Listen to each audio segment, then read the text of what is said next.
Euh, Shalom à tous, je m'appelle Neftali et moi je voulais partager avec vous un témoignage, une expérience avec le Seigneur, quelque chose qui avait totalement changé ma vie.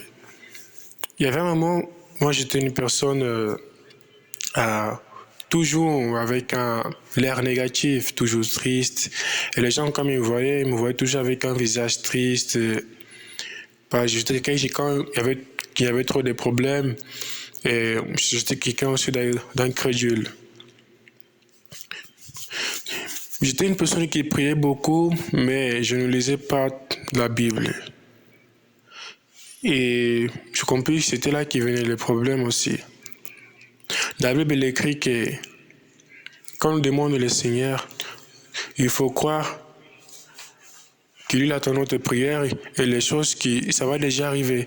Quand on demande quelque chose à Dieu, il faut déjà croire qu'on a déjà reçu. Sinon, on passe pas trop le temps à lire la Bible. Nous, on va perdre la foi dès qu'on va rentrer dans le désert, dès qu'on va rentrer dans le combat, on va perdre l'espérance. On va totalement laisser guider et se laisser influencer par les voies du diable. Il faut que nous soyons des gens qui ont construit la maison sur la roche.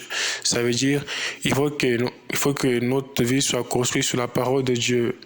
Il faut que ma vie soit bâtie dans la parole de Dieu. Il faut que moi je vis par la parole, pas par les pains. Et comment, dans cette époque-là, je voulais simplement vivre par les pains, j'attendais les promesses du Seigneur, j'attendais la bénédiction, mais rien s'arrivait. J'étais toujours triste. Il y a un moment, quand je commençais vraiment sur la présence de Dieu, à demeurer beaucoup dans sa présence, il a réellement, j'ai compris, je ne voulais plus penser à la bénédiction, je voulais simplement penser à chercher Dieu, à chercher à le connaître encore plus, à chercher à faire sa volonté.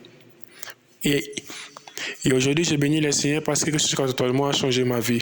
Et quand moi je pense des temps difficiles, moi j'ai confiance en Dieu.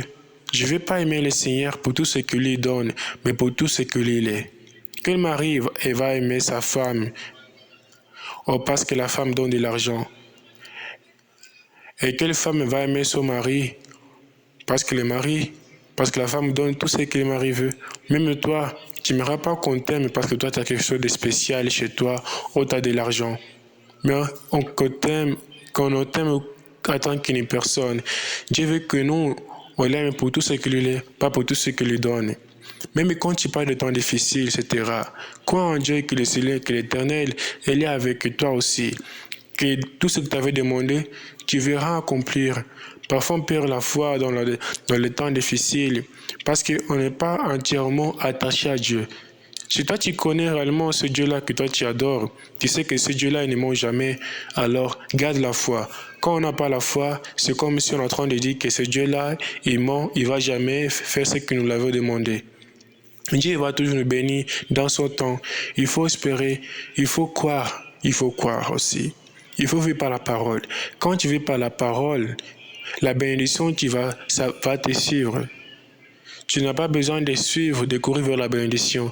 Si tu fais la volonté de Dieu, tu verras que la bénédiction va te suivre. Que Dieu te bénisse. Il faut que tu gardes ces paroles dans ton cœur. Comment je le fais aussi? Dès que j'ai pas de temps difficiles, je vais toujours garder la foi, garder la confiance sur l'Éternel aussi. Fais toujours sa volonté, fais ce que lui me demande.